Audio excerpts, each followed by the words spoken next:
దేవునామ స్తోత్రం. మరలా మనం ప్రారంభించుకుందాం. మొట్టమొదటిగా మనం ఇప్పుడు చూస్తున్న కార్యం వచ్చి ఒక చిరుత లాంటి ఒక క్రూరమైన మృగం మన హృదయంలో ఉంటుంది. అది వచ్చి కోపము, ఇతరుల పైన మనం చూపించే వైరము, ద్వేషము. అటువంటిది వచ్చి చాలా నాశనకరమైనది. వాటిని మనము అవాయిడ్ చేసుకోవాలి, వదిలిపెట్టాలి. వాటి మీద మన ధ్యాస ఉండకూడదు. అలా ఉన్న ఎడల కొన్నిసార్లు అది మరణానికి, ఇతరులను హత్య చేయడానికి కూడా దారి తీస్తున్న దేవుని వాక్యం நமக்கு போதிస్తున్నது. இந்த இடத்துல எழுதப்பட்ட வசனத்தின்படி நமக்குள்ளாக சிறுத்தையை போல புலியை போல இருக்கிற ஒரு கோபம், வைராக்கியமான ஒரு சுபாவமா இருக்கலாம். அது என்ன பண்ணுன்னா நம்மள வந்து பல நேரங்கள்ல కొలై చేయగరదుకు కొలై పాదగத்துக்கு நம்மை நடத்தும்.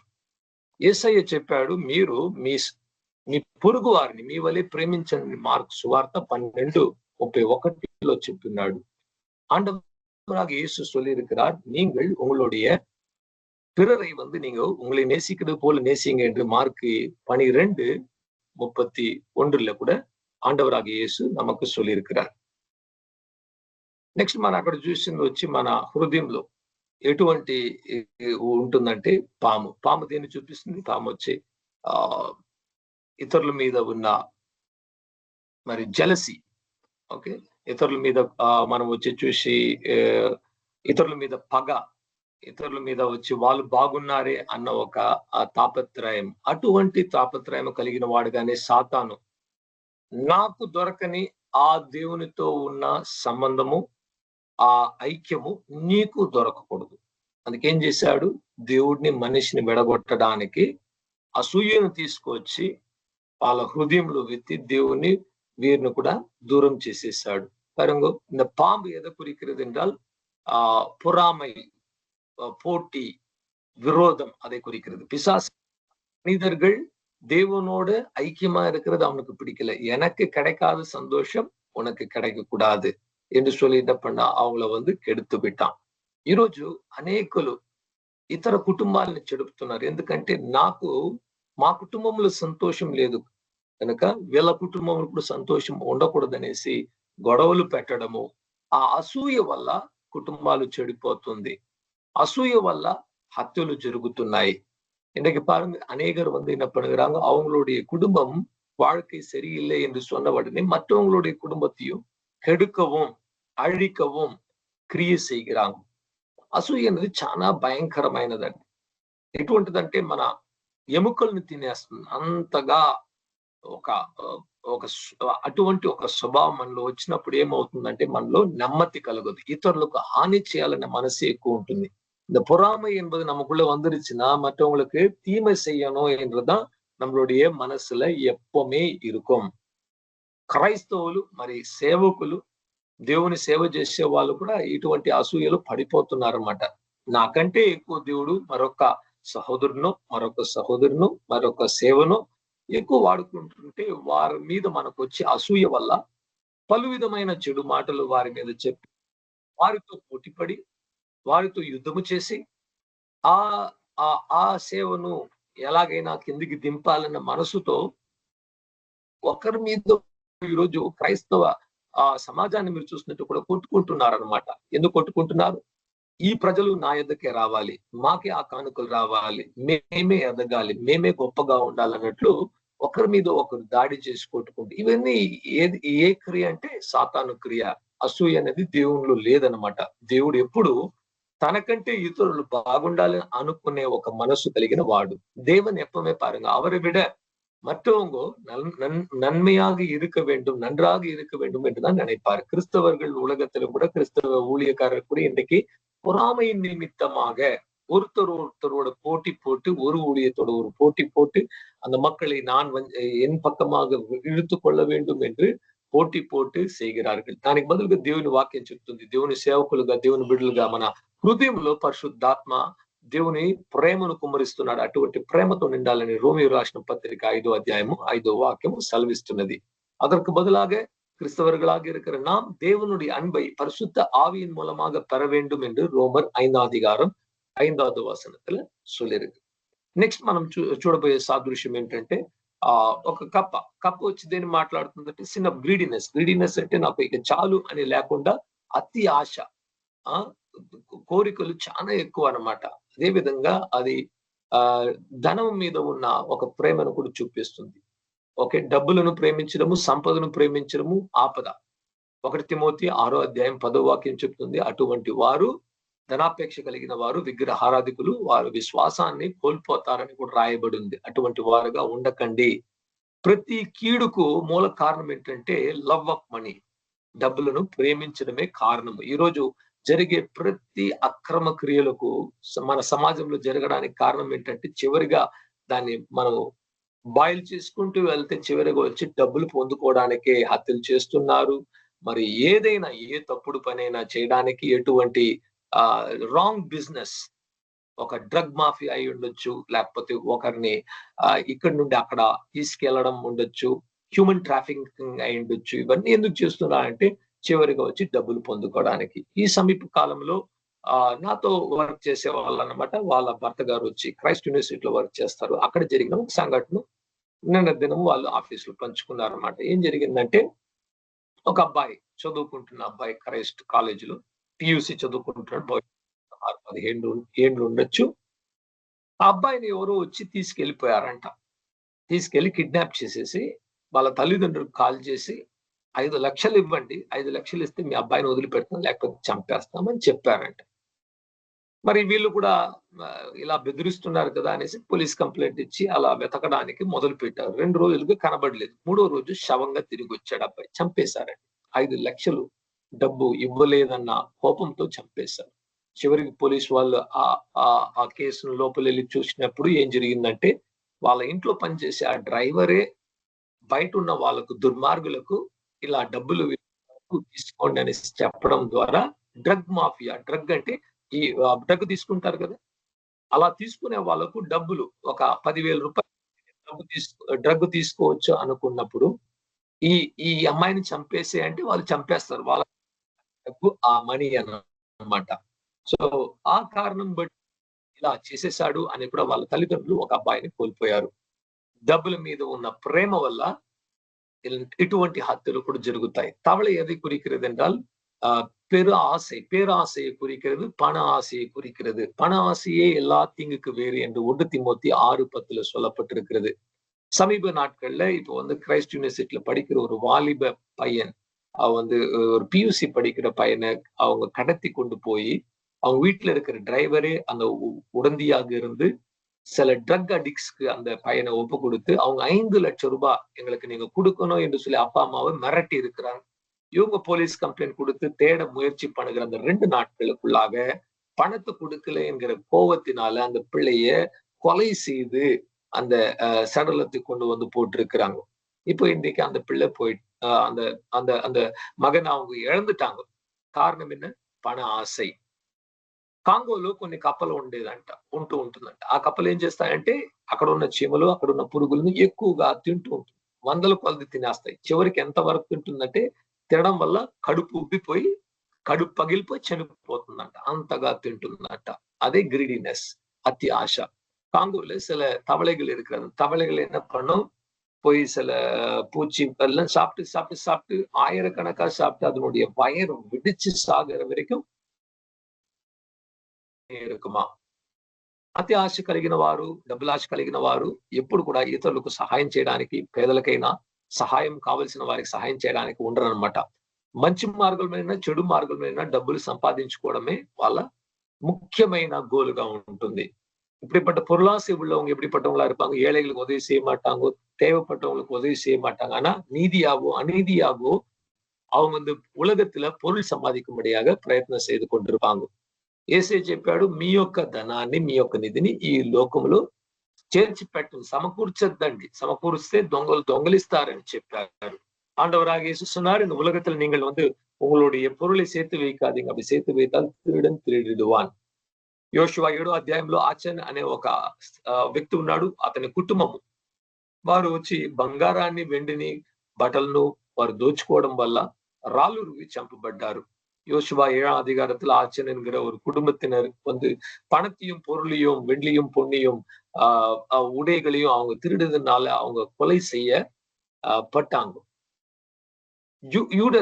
யூடஸ் యూదా ఇస్కరేతు యూదా యేసుక్రీస్తును వచ్చి 30 వెండి నాణ్యాలకు అమ్మేశాడనమాట. డబ్బుల మీద ఉన్న ఆశను బట్టి తన సొంత గురువును, సొంత ప్రభువును వచ్చి திரஸ்கரிச்சு ஹந்தகுல చేతులు అప్పగించాడు. யூதாஸ் இஸ்கரியேத் வந்து அவருடைய சொந்த குருவையும் சொந்த கர்த்தராக இயேசுவை 30 வெள்ளி காசு கிடைக்கிறது என்கிற அந்த ఆశையினால విట్టు విட்டான். ఆ రోజు యూదాస్ ఇస్కరేతు అమ్మేశాడు యేసుక్రీస్తుని. ఈ రోజు వరకు కూడా మన క్రైస్తవులు అమ్ముకుంటున్నారు. యేసుక్రీస్తు అమ్మడానికి ఒక బిజినెస్ సెంటర్ లాగా మారిపోయాడు ఈ రోజు. அன்றைக்கு இயேசுவை யூதாஸ் இஸ்கரியேத் விட்டு விட்டான் என்று சொன்னால், இன்றைக்கும் இயேசு கிறிஸ்து வந்து ஒரு వ్యాపార పొరులాగా మారి இருக்கிறார். యేసయ్యను ప్రేమిస్తున్నాము అని చెబుతున్న వారు కూడా ఆయన ఉంచుకొని వ్యాపారం ఈ రోజు చేస్తున్నారు. ஆண்டவராக இயேசுவை நேசிக்கிறோம் என்று சொல்லுகிறோம் கூட இயேசுவை விட்டு விட்டு వ్యాపారం செய்கிறாங்க. అటువంటి ధనాపేక్ష కలిగిన విశ్వాసులైనా, సేవకులైనా, బిషపులైనా నరకానికి వెళుతారు కానీ పరలోకానికి వెళ్ళలేరు. ధనికులు పరలోక రాజ్యము చేరుకోవడం చాలా కఠినమైన కార్యమని దేవుని వాక్యం చెప్తుంది. ஆண்டவருடைய வசனம் சொல்லுகிறது, நிறைய பொருள் வைத்திருக்கிறவன் పరలోక రాజ్యத்துக்கு పోகிறது ரொம்பவும் శ్రమం. డబ్బులతో సమస్య కాదు. దేవుడు చెప్పేది ఆ డబ్బు మీద ఉన్న ప్రేమ, ఆ నిధి మీద ఉన్న ప్రేమ మన హృదయంలో దాన్ని ప్రేమించడం వల్ల ఏం జరుగుతుందంటే దేవుని విడిచిపెట్టి దూరంగా వెళ్ళిపోతాం. பணத்துல பிரச்சனை இல்லை. அந்த பணத்தை நேசிக்கும் போதுதான் நம்மளுடைய உள்ளத்துக்குள்ளாக அந்த தேவனுடைய நேசம் குறைந்து போகும். లూకా 12 అధ్యాయము 15 వాక్యంలో యేసుక్రీస్తు ప్రభువు చెప్తున్నాడు, మీ హృదయాన్ని మీరు ధనాపేక్ష నుండి, ఇటువంటి ఆశల నుండి మీరు దూరం పరుచుకొని భద్రపరిచి కాపాడుకోండి అని చెప్తున్నాడు. ஆண்டவராக இயேசு சொல்லுகிறார் லூக்கா 12:15 உங்களுடைய உள்ளத்தை நீங்கள் பொருளாசையிலிருந்து காப்பாற்றிக் கொள்ளுங்கள் என்று சொல்லுகிறார். లూకా 12:16 నుండి 21 వరకు ఒక ఉపమానాన్ని చెప్పాడు. అక్కడ ఒక వ్యక్తి ఉన్నాడంట, అన్ని నేను సంపాదించాను, అన్ని నేను సమకూర్చుకున్నాను అనుకుంటే ఆ రోజు రాత్రి చనిపోయాడంట. నీకేం లాభము? ఈ ప్రపంచాన్ని నువ్వు సంపాదించుకున్నప్పటికీ నీ సొంత ఆత్మను కోల్పోతే ఏ లాభము అని చెప్పి వాడు వచ్చి బుద్ధి లేని వాడు అని కూడా యేసుక్రీస్తు చెప్పాడు. மூடனே என்று இயேசு லூக்கா 12:16-21 வரைக்கும் ஒரு மனிதனை குறித்து சொன்னார். அவன் எல்லாவற்றையும் சம்பாதித்து அவன் சேர்த்து வைத்து இன்றைக்கு இரவு நான் சந்தோஷமா இருக்கிறேன் என்று படுத்தானா அவனுக்கு மரணம் வந்து விட்டது. உலகத்தை எல்லாம் சம்பாதித்து விட்டு உன்னுடைய சொந்த ஆத்மாவை நஷ்டப்படுத்திக் கொண்டால் உனக்கு என்ன లాభం?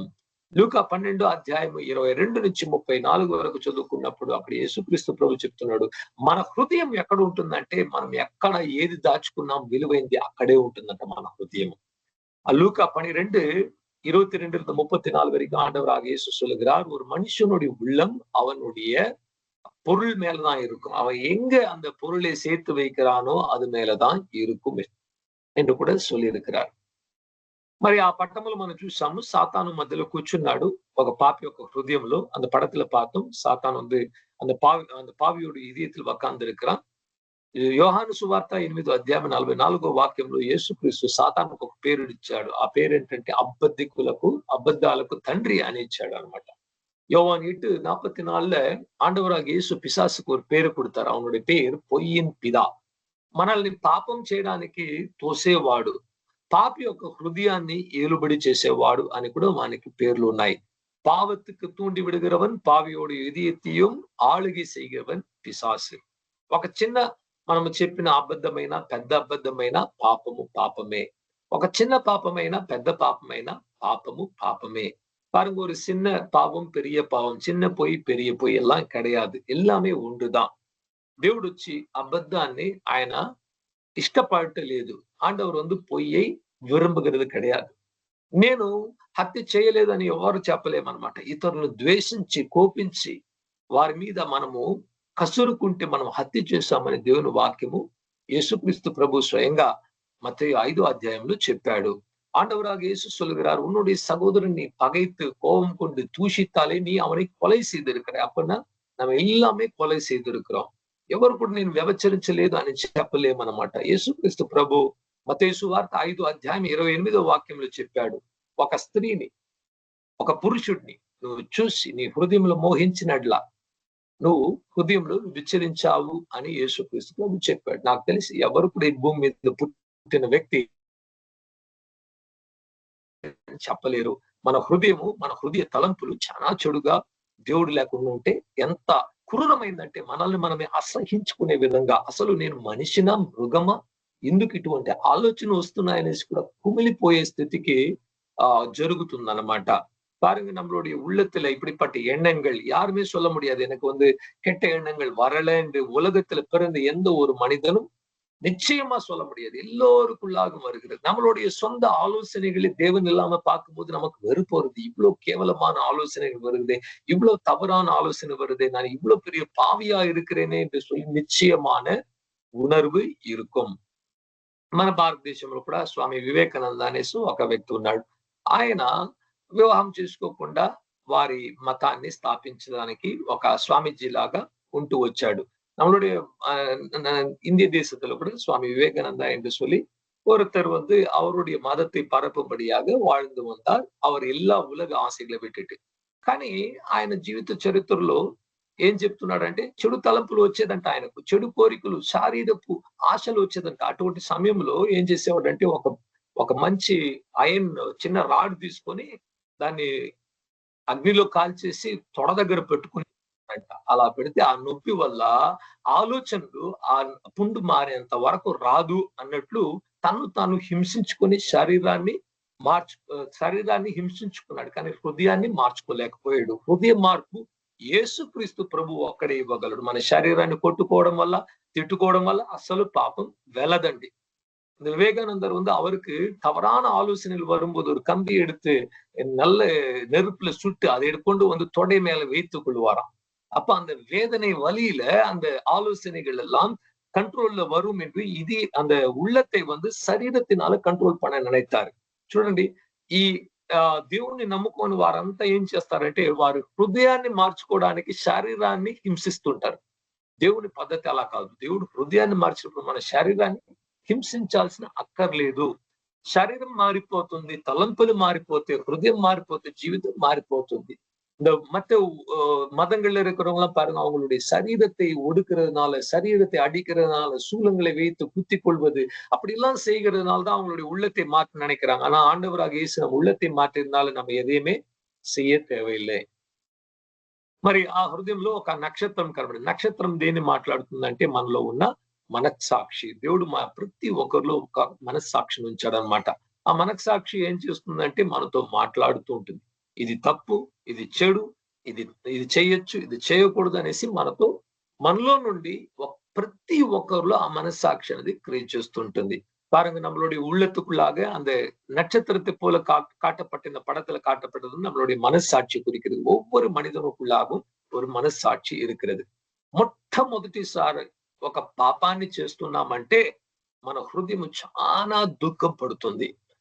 முதல் முறை ஒரு மனிதன் ஒரு பாவத்தை செய்கிறாங்க என்றால் அவங்களுடைய உள்ளம் மிகவும் மிகவும் దుఃఖமும் సంచలనமும் అடையும். మనస్సాక్షి ఎటువంటిదంటే ఒక చిన్న పుట్టిన ఒక బిడ్డ యొక్క పాదముల వంటిది.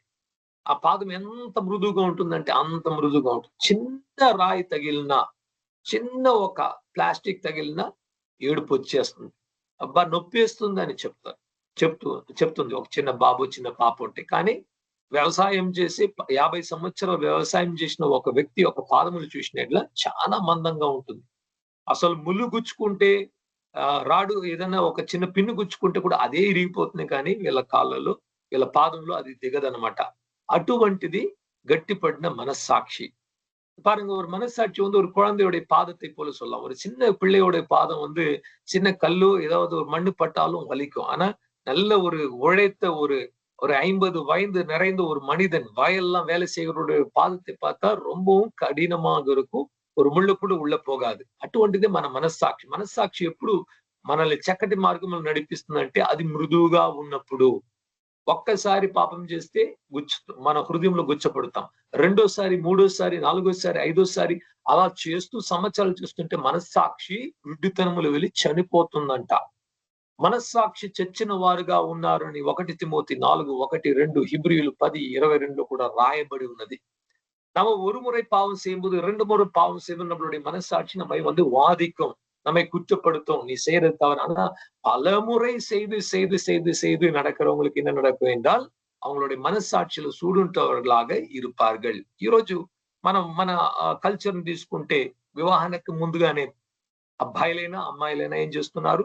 లివ్ ఇన్ రిలేషన్షిప్ అనే ఒక కొత్త కాన్సెప్ట్ వచ్చిందండి. చదువుకునేటప్పుడు, పని చేసేటప్పుడు అక్కడే ఒక వ్యక్తితో వాళ్ళు కుటుంబ జీవితాన్ని జీవించడం ప్రారంభిస్తున్నారు. సో అలా చేయడం తప్పని వాళ్ళకి తెలుసు. కానీ అలా చేసి చేసి అలవాట్లు అయిపోతున్నారు. అలవాట్లు గురి కావడం మాత్రం కాదు. సంవత్సరానికి ఒక వ్యక్తిని మార్చేసి చివరిగా పెళ్లి చేసుకుంటున్నారు. చివరిగా పెళ్లి చేసుకున్నప్పుడు ఏమైపోతుంది? ఆ వివాహంలో సంతోషం లేకుండా విడాకులు వచ్చేస్తుంది. ఈరోజు విడాకులు రావడానికి కారణము ఈ సమాజం ఏవైనా చెప్పొచ్చు. నా ప్రకారం ఇది పాపము, వ్యభిచరించడము, వ్యభిచారపు ఆలోచన కలిగిన అటువంటి వారుగా ఉన్నారు గనక అందుకే విడాకులు అనేది ఎక్కువ జరుగుతుందని నా అభిప్రాయం. బైబిల్ కూడా అలాగే చెప్తుందన్నమాట. చివరి కాలంలో వారు అటువంటి మనస్తత్వము కలిగిన వారిగా, కపటము నిండిన వారిగా ఉంటారు. అటువంటి వాటిని ద్వేషించాలి మనం, అసలు అసహించుకోవాలి. క్రైస్తవులన్న మన మన మన జీవితంలో అటువంటివి తలంపులు కూడా అసలు జరగకూడదు, రాకూడదు. ప్రతి అబ్బాయి, ప్రతి వివాహమైన వాళ్ళు కూడా ప్రతి ఒక్కరు తమ పరిశుద్ధాన్ని காப்பாடுకోవాలి. இன்றைக்கு பாருங்க நிறைய பேர் வந்து திருமணத்துக்கு முன்பாகவே சரீர உறவு வைத்துக் கொண்டு லிவ் இன் ரிலேஷன்ஷிப்ல வாழ்ந்து கொண்டு அப்படிப்பட்டவங்க என்ன நடக்கும்? அவங்களுடைய மனசாட்சி செத்து போகும். பலரோடு வாழ்ந்து வாழ்ந்து கடைசியா ஒரு திருமணம் ஆகும்போது அந்த திருமணத்துல திருப்தி இல்லாம, சந்தோஷம் இல்லாம அது வந்து குடும்பங்கள் பிரிந்து போய் விவாகரத்துல போய் முடிகிறது. உள்ளத்தை கிறிஸ்தவர்கள் மிகவும் மிகவும் அதிகமாக பாதுகாத்துக் கொள்ள வேண்டும். அப்படி பாதுகாத்துக் கொள்ளாட்டி இது மாதிரி పావం வந்துருச்சுன்னா நம்மளுடைய మనస్సాక్షి కట్టుపోయడం. మన మనస్సాక్షి ఎలా ఉండాలంటే చాలా మృదువైనదిగా, సున్నితమైనదిగా, చిన్న మాట ఎవరినైనా మనం అరే బుద్ధి లేదా అని చెప్తే కూడా మనలో మన మనస్సాక్షి గుచ్చాలి. అలా మాట్లాడడం తప్పు, వెళ్ళి క్షమాపణ అడుగు అన్న రీతిగా దేవుడు మన మనస్సాక్షి ద్వారా మాట్లాడాలి. நம்ம ஒருவனை பார்த்து மூடனே என்று கோவத்துல சொல்லிவிட்டாலும் நம்ம உடனே நம்மளுடைய మనస్సు நமக்கு சொல்லணும், அப்படி சொன்னது நீ తవరు, அவனோட పోయి பேசு என்று சொல்லி. ఆ హృదయంలో ఒక ఒక ఒక కన్ను ఉన్నదన్నమాట. ఒక ఐ. ఆ ఐ దేని సూచిస్తుందంటే దేవుని కన్ను ప్రపంచమంతటా కూడా చెడును మేలును చూస్తుందంట. ప్రతి స్థలములో, ప్రతి ఆలోచనను, ప్రతి తలంపును, నా హృదయాన్ని దేవుని కన్ను చూస్తున్నది. సామెతలు 15:3లో రాయబడింది ఈ వాక్యం. நீதிமொழிகள் 15:3 எழுதப்பட்டு கர்த்தருடைய கண், யெகோவாவின் கண் எல்லாருடைய உள்ளத்தையும் பார்க்கிறது, தீமையும் நன்மையும் பார்த்து நம்மளுடைய ఎண்ணங்களையும் ఆలోచనகளையும் அறிந்திருக்கிறது. ఆ హృదయాన్ని చుట్టూ అగ్ని జ్వాలలు వలె కొన్ని మనం ఆ పటంలో చూసాం అన్నమాట. ఆ ఫైర్, tongues of fire. அந்த இதயத்தை சுத்திலும் நாம வந்து ஒரு అగ్నిమయமான నావుகளை பார்த்தோம். ప్రతి పాపి వాళ్ళు ఎంత పాపిష్టి వ్యక్తులై ఉన్నప్పటికీ దేవుని ప్రేమ వారిని చుట్టూ, వారిని సంపాదించుకోవడానికి, రక్షణలో నడిపించడానికి వాళ్ళ దగ్గరికి వెళ్తుంది. దేవుడు పాపాన్ని ద్వేషిస్తున్నాడు, కానీ పాపి చనిపోయి మరణం పొందడం దేవుని ఇష్టము కాదు. ప్రతి ఒక్కరూ తమ పాపం నుంచి విడుదల పొందుకొని మారు మనసు పొంది యేసుక్రీస్తుని విశ్వసించి పరలోకం రావాలని దేవుని చిత్తం. 2 పేతురు 3:9లో రాయబడింది. பிதாவின் சித்தம் யார் ஒருத்தரும் கெட்டு போகாமல் எல்லோரும் ரட்சிக்கப்பட்ட தேவன் கிட்ட வர வேண்டும் என்பதுதான் தேவ சித்தம். 2 பேதுரு 3:9 எழுதப்பட்டிருக்கு. இந்த அக்கினிமயமான நாவுகள் தேவனுடைய அன்பை குறிக்கிறது. அன்பு வந்து ஒவ்வொரு உள்ளத்தையும் சூழ்ந்து கொண்டு ஒவ்வொரு பாவியும் அழைத்து கொண்டே இருக்கிறது. లూకా 15:7లో యేసుక్రీస్తు ప్రభు చెప్పాడు, ఆయన వచ్చిన కారణం ఏంటంటే పాపులను రక్షించుటకు యేసుక్రీస్తు వచ్చాడు. ఒక్క పాపి మారు మనసు పొందిన పరలోకములో గొప్ప సంతోషము, గొప్ప ఒక విందు దేవుని దూతలకు కూడా అక్కడ ఉంటుంది, పండుగ చేసుకుంటారని దేవుని వాక్యం చెప్తుంది. லூக்கா 15:7 ஆண்டவர் சொல்கிறார், நான் வந்தது பாவிகளை ரட்சிக்கும்படிய. ஒரு பாவி மனம் திரும்பின உடனே பரலோகத்தில் ஒரு பெரிய மகிழ்ச்சி, ஒரு பெரிய கொண்டாட்டம் ఉండాகும். ఆ అగ్ని జ్వాలలు యేసుక్రీస్తు రక్తం గురించి కూడా మాట్లాడుతుంది అనమాట. యేసయ్య రక్తము ప్రతి పాపాన్ని కడగడానికి, లోక పాపాన్ని భరించిన దేవుని గొర్రెపిల్ల. இந்த அக்கினி நாவுகள் இயேசு கிறிஸ்துவின் ரத்தத்தை கூட குறிக்கிறது. இயேசுவின் ரத்தம் எல்லோருடைய பாவத்தை, உலக பாவத்தை சுமக்கும்படியாக வந்த அந்த రక్తం. ఒక దూత నిలబడుకుంటున్నాడండి. ఆ దూత దేన్ని చూపుతుందంటే దేవుని వాక్యాన్ని సూచిస్తుంది. அங்க ஒரு தூதர் நின்று கொண்டிருக்கிற வெளியில, அந்த தூதர் எதை காண்பிக்கிறார் என்றால் దేవునుடைய తిరువార్తயை கொண்டு வருகிற దూదర్. దేవుడు ఈరోజు ప్రతి ఒక్కరితో మాట్లాడాలి అనుకుంటున్నాడు అనమాట. మోసపోయే ప్రతి ఒక్కరిని, భారము మోసుకుంటున్న ప్రతి ఒక్కరిని ఆయన పిలిచి తన వాక్యములో ఉన్న వెలుగులో నడిపించాలని కోరుకుంటున్నాడు. దేవుని వాక్యమే మనకు వెలుగు. మనం ఎలా నడుచుకోవాలి, ఎలా ఉండాలి, మనకు దారి చూపించేదాన్ని. இன்னைக்கு பாருங்க, தேவனுடைய தூதராக இருக்கிற இந்த வார்த்தை நம்ம வார்த்தையை கொண்டு ஆண்டவர் நம்மை பேசி நம்மை விடுதலை பண்ணி நம்மை செம்மையான வழியில நடத்த வேண்டும் என்று కూడా యోసిக்கிறார். అక్కడ ఒక పావురము కూడా కనబడింది. ఆ పావురం వచ్చి పరిశుద్ధాత్మను సూచిస్తుంది. అందరికి తెలుసు పరిశుద్ధాత్మ ఎందుకు వచ్చాడు? దేవుని సత్యాన్ని, మన పాపాన్ని, రాబోయే తీర్పును, దేవుని తీర్పును చూపించడానికి, ఈ 3 క్రియలు చేయడానికి పరిశుద్ధాత్మ వచ్చున్నాడు. ஆவியானவர் எதுக்கு வந்திருக்கிறார்? அவர் நமக்கு சகல சத்தியத்துக்குள்ள நடத்தவும், நம்மளுடைய பாவத்தை எடுத்து காட்டவும், வரப்போகிற நியாய தீர்ப்பையும் நமக்கு தெரிவிக்கும்படியாக வந்திருக்கிறார். ఇక్కడ పాపి హృదయంలో పరిశుద్ధాత్మ లేదు. పావురము బయట ఉన్నది. పాపమున్న స్థలంలో పరిశుద్ధాత్మ ఉండలేడు. పాపము ఏలుబడి చేసే స్థలంలో పరిశుద్ధాత్మ ఆ స్థలంలో ఉండకుండా బయటే ఉంటాడు. பாவம் ஆளுகை செய்கிற ஒரு உள்ளத்துக்குள்ள ஆவியானவர் தங்க முடியாது. ஆவியானவர் எப்பவுமே புறம்பா வெளியே தான் இருப்பாரு. దావీదు మహారాజు, దేవుని మహాభక్తుడు, పాపం బత్షెబాతో పాపం చేసిన తరువాత ఆయన చేసిన ప్రార్థన, కీర్తనలు 51లో చేసిన ఒక ప్రార్థనలో ఒక మాట, దేవా నాకు నూతనమైన హృదయాన్ని పుట్టించు, నీ పరిశుద్ధాత్మను నా యొద్ద నుంచి తీసివేయకు అని కూడా ప్రార్థించాడు. தாவீது ஒரு பெரிய பக்தர். ஆனால் அவர் பத்சேபாளோட பாவம் செய்த உடனே அவர் சொன்னது காரியம் சங்கீதம் 51 சொல்லி இருக்கிறார், ஆண்டவரே எனக்குள்ளாக ஒரு புதிய இதயத்தை உருவாக்கும், உம்முடைய பரிசுத்த ఆవియానవரை என்னை విட்டு எடுத்து పోడాదిரும் என்று కూడా சொல்லியிருக்கிறார். చూడండి, ఈ పటము ఈ రోజు మనం చూసిన, నిన్నటి దినము ఈ రోజు చూసిన ఈ ఒక పిక్చర్, ఒక పాపి యొక్క హృదయం అంటే ఇటువంటి కండిషన్ లో ఉంది. దేవుడు ఇలా చూస్తున్నాడు. వారు ప్రభు దగ్గరికి వచ్చి క్షమాపణ అడిగిన ఎడల నూతన హృదయాన్ని నేను దయచేస్తాను, ఆ పాత హృదయాన్ని తీసివేసి ఒక కొత్త హృదయాన్ని ఇస్తానని ఎజెకియేలు 11:19 చెప్పాడు. ஆண்டவராக இயேசு கிறிஸ்து சொல்லுகிறார், ஒரு பாவி மனம் திரும்பி அவர்கிட்ட அழுது புலம்பி ஆண்டவரே உள்ளத்தை மாற்றும் என்று கேட்ட உடனே ஆண்டவர் அவங்களுக்கு ஒரு புதிய இதயத்தை கொடுக்கிறார். எசேக்கியேல் 11:19 சொல்லப்பட்டிருக்கிறது, ஒரு புதிய మాత్రం ఉள்ள ஒரு இதயத்தை கொடுக்கிறார் என்று కూడా சொல்லப்பட்டிருக்கிறது. రేపటి దినం ముందు ఒక మారు మనసు పొందే వ్యక్తి యొక్క హృదయం ఎలా ఉంటుంది, ఎలా దేవుడు వస్తాడు, ఏం క్రియ చేస్తాడు అనేది రేపటి దినం ముందు చూద్దాం. దేవుడి వాక్యాన్ని దీవించును గాక. நாளைய தினம் என்று நாம் ஒரு பாவி மனம் திரும்பும் போது அவனுடைய உள்ளத்துல எப்படிப்பட்ட மாற்றங்கள் வரும் என்கிற காரியத்தை பார்ப்போம். கர்த்தர் இந்த வசனங்களை ஆசீர்வதிப்பாராக. ஜெபிப்போம்.